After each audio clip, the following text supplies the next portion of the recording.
We live in a short attention span culture. There's no denying that.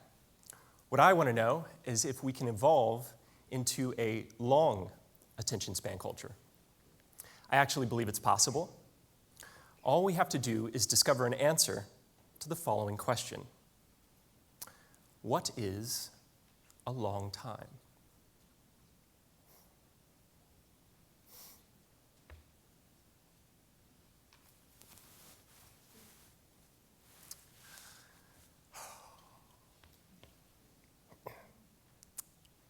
Was that a long time? What just happened? Did you feel uncomfortable? Did you maybe want to check your email, check Twitter, check Facebook, check Instagram, check your to-do list, see if there's anything else you can check off before, checking your email again? Are you someone who can relate to the feeling that it is so difficult sometimes to just be still without wanting to do something else immediately? I've come to believe that that particular type of anxiety has something to do with the fact that we don't really understand what a long time is. Certainly not in the same way we understand a short time. A short time we've got figured out to the second. But a long time?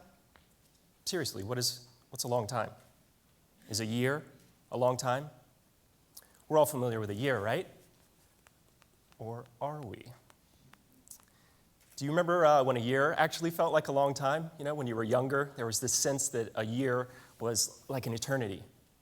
If you guys know what I'm talking about, just you can nod your head quietly if anybody feels me. Yes, I see some nods, wonderful, some people are with me. And then what happens when you get a little bit older? The years seem to shrink, right? Well, how is that even possible? It's the same 365 days, but the way we perceive time has changed.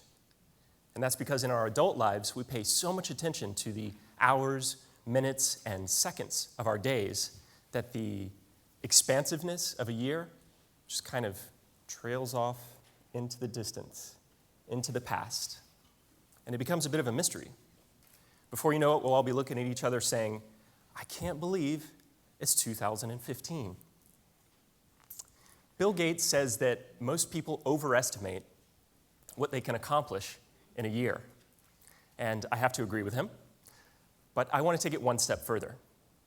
I think most people overestimate what they can accomplish in a year because most people have lost the perspective on what a year actually is. And that is one of the reasons why you need a 365-day clock. Living with the present opens your mind to a larger understanding of time. The day that I saw the hand complete a single revolution was the day that I understood a year for the first time.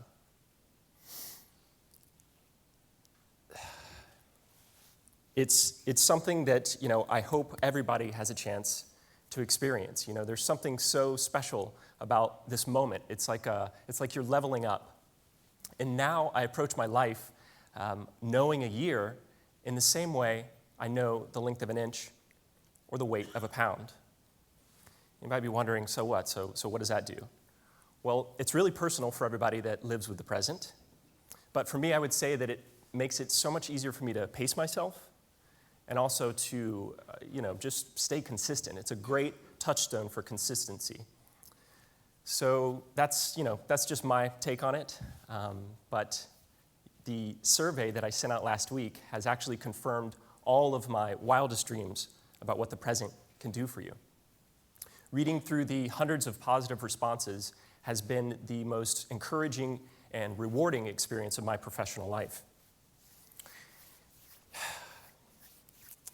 It's just, there's something about how you're just in the present. I mean, there's some way that you're put there.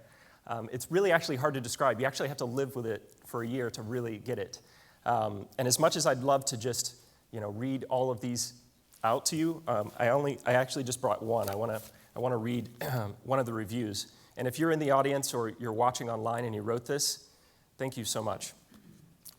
It was anonymous, so I'm not really sure who said this.